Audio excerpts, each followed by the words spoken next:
ओम नमो भगवते वासुदेवाय नमः। स्वागत है आप सभी का मेरे यूट्यूब चैनल पर। आज मैं आपको भगवान के अवतारों की कथा सुनाऊंगा। पूर्णमासी तक इन अवतारों की कथाओं को प्रतिदिन श्रवण करना चाहिए। इससे भगवान प्रसन्न होकर के मनवांछित फल प्रदान करते हैं। ऐसा कहा जाता है कि जब जब पृथ्वी पर कोई संकट आता है तो भगवान अवतार लेकर उस संकट को दूर करते हैं। धर्म ग्रंथों के अनुसार सृष्टि के आरंभ में लोकपिता में ब्रह्मा ने अनेक लोगों की रचना की। इच्छा से घोर तपस्या की। उनकी तप से प्रसन्न होकर भगवान विष्णु ने तप अर्थ वाले सन नाम से युक्त होकर सनक सनंदन सनत कुमार नाम के 4 मुनियों के रूप में अवतार लिया। ये चारों प्रगट काल से ही मोक्ष मार्ग परायण ध्यान में तत्लीन रहने वाले नित्य सिद्ध एवं नित्य विरक्त थे। ये भगवान विष्णु के सर्वप्रथम अवतार माने जाते हैं। धर्म ग्रंथों के अनुसार भगवान विष्णु ने दूसरा अवतार बारह रूप में लिया था। 12 अवतार से जुड़ी कथा इस प्रकार से है। पुरातन समय में दैत्य हिरण्याक्ष ने जब पृथ्वी को ले जाकर समुद्र में छुपा दिया था, तब ब्रह्मा की नाक से भगवान विष्णु वराह रूप में प्रकट हुए। भगवान विष्णु के इस रूप को देखकर सभी देवताओं ने व ऋषि मुनियों ने उनकी स्तुति की। सबके आग्रह पर भगवान वारा ने पृथ्वी को ढूंढना प्रारंभ किया।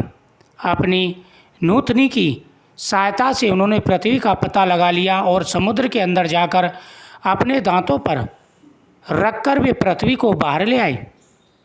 जब हिरण्याक्ष दैत्य ने यह देखा तो उसने भगवान विष्णु के 12 रूप को युद्ध के लिए ललकारा। दोनों में भीषण युद्ध हुआ। अंत में भगवान वाराह ने हिरण्याक्ष का वध कर दिया। इसके बाद भगवान वाराह ने अपने खुरों से जल को स्तंभित कर उस पृथ्वी को स्थापित कर दिया। धर्म ग्रंथों के अनुसार देव ऋषि नारद भी भगवान विष्णु के ही अवतार हैं। शास्त्रों के अनुसार नारद मुनि ब्रह्मा के 7 मानस पुत्रों में से एक हैं। उन्होंने कठिन तपस्या से देव ऋषि पद प्राप्त किया। वे भगवान विष्णु के अनन्य भक्तों में से एक माने जाते हैं। देव ऋषि नारद धर्म के प्रचार एवं लोक कल्याण के लिए हमेशा प्रयत्नशील रहते हैं। शास्त्रों में देव ऋषि नारद को भगवान का मन ही माना गया है। श्रीमद् भागवत गीता के 10वें अध्याय के 26वें श्लोक में स्वयं भगवान श्री कृष्ण ने इनकी महत्वता को स्वीकार करते हुए कहा है, देव ऋषिराज नारदा अर्थात देव ऋषियों में मैं नारद हूँ। सृष्टि के आरंभ में भगवान विष्णु ने धर्म की स्थापना के लिए 2 रूपों में अवतार लिया। इस अवतार में वे अपने मस्तक पर जटा धारण किए हुए थे। उनके हाथों में हंस, चरणों में चक्र एवं वक्ष स्थल में सीवस के चिन्ह थे। उनका संपूर्ण वेश तपस्वियों के समानता। धर्म ग्रंथों के अनुसार भगवान विष्णु ने नर नारायण के रूप में अवतार लिया था। भगवान विष्णु ने 5वां अवतार कपिल मुनि के रूप में लिया। इनके पिता का नाम महर्षि कदर्भ व माता का नाम देवहूति था। शरशय्या पर पड़े हुए भीष्म पितामह के शरीर त्याग के समय देवज्ञ व्यास आदि ऋषियों के साथ भगवा कपिल भी वहाँ उपस्थित थे। भगवान कपिल के क्रोध से ही राजा सागर के 60,000 पुत्र भस्म हो गए थे। भगवान कपिल संज्ञ दर्शन के प्रवर्तक हैं। कपिल मुनि भगवान भागवत धर्म के प्रमुख 12 आचार्यों में से एक माने जाते हैं। धर्म ग्रंथों के अनुसार दत्तात्रेय भी भगवान विष्णु के अवतार माने जाते हैं। इनकी उत्पत्ति की कथा इस प्रकार से है। एक बार माता लक्ष्मी, पार्वती व सरस्वती को अपने पातिव्रत पर अत्यंत गर्व हो गया। भगवान ने इनका अहंकार नष्ट करने के लिए लीला रची। उसके अनुसार एक दिन नारद जी घूमते घूमते देवलोक पहुँचे और तीनों देवियों को वारी वारी जाकर कहा कि ऋषि अत्रि की पत्नी अनसुईया के सामने आपका सत्यत्व कुछ भी नहीं है। तीनों देवियों ने यह बात अपने स्वामियों को बताई और उनसे कहा कि वे अनसुईया के पातिव्रत की परीक्षा लें। तब भगवान शंकर, विष्णु व ब्रह्मा आदि वेश बनाकर अत्रि मुनि के आश्रम पर गए। महर्षि अत्रि उस समय आश्रम में नहीं थे। तीनों ने देवी अनसुईया से भिक्षा मांगी मगर यह भी कहा कि आपको निवस्त्र होकर हमें भिक्षा देनी होगी।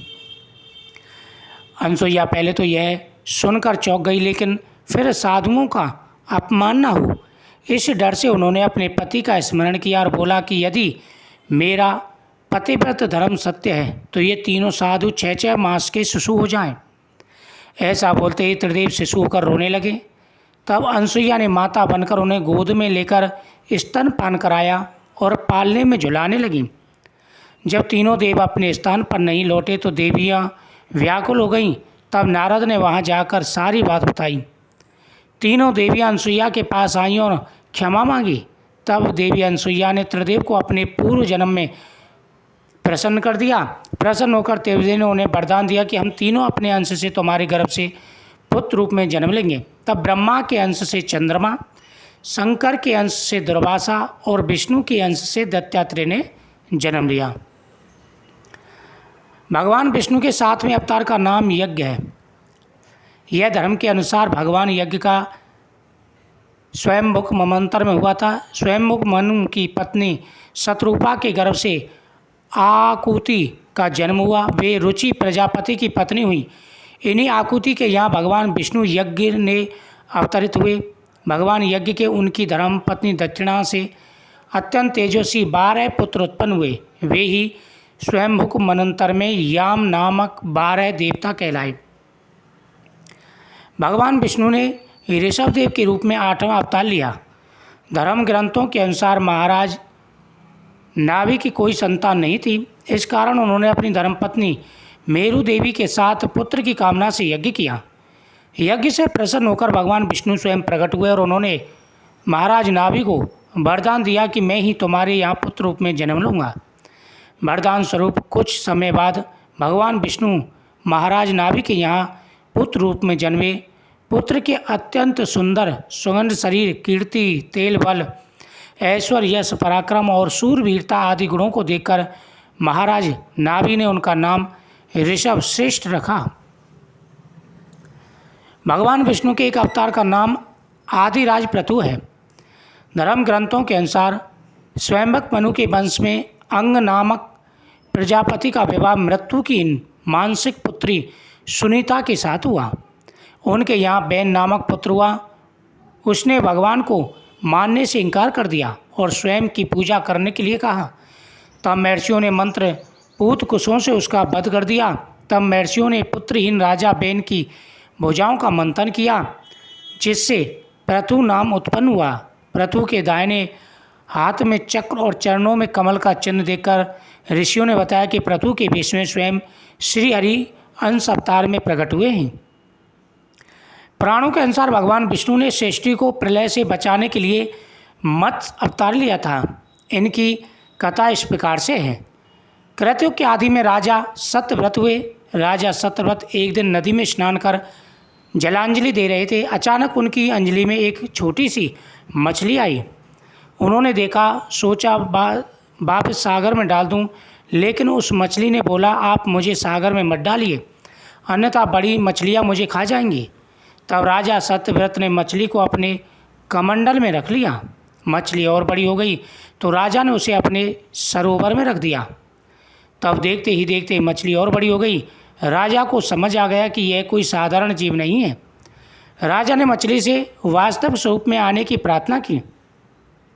राजा की प्रार्थना सुनकर साक्षात 4 भुजाधारी भगवान विष्णु प्रकट हो गए और उन्होंने कहा कि ये मेरा मत्स्य अवतार है।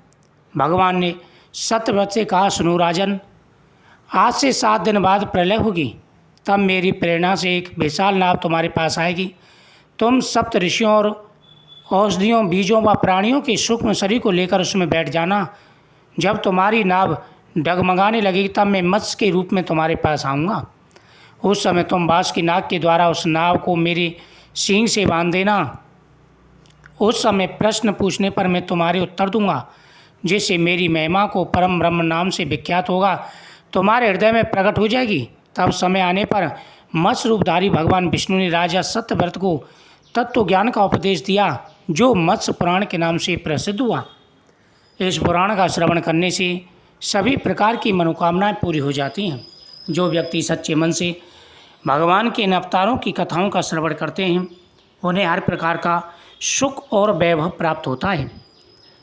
भगवान विष्णु ने अनेक प्रकार के अवतार ग्रहण किए, जिनमें से 24 अवतार उनके प्रमुख माने जाते हैं।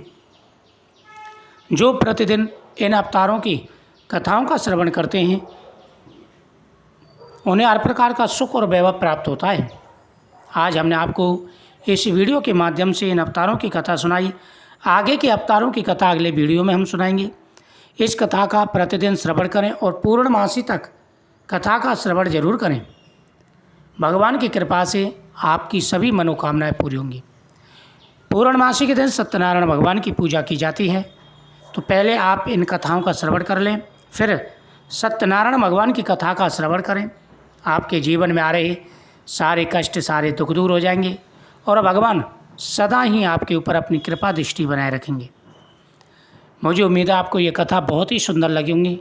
दोस्तों, इस वीडियो को ज़्यादा से ज़्यादा शेयर करें, चैनल को सब्सक्राइब करें, कमेंट में ओम नमो भगवते वासुदेवाय नमः जरूर लिखें। भगवान विष्णु की कृपा से आपकी सभी मनोकामनाएं पूरी होंगी। आपके जीवन में आ रहे सारे कष्टों का निवारण होगा। ओम नमो भगवते वासुदेवाय नमः।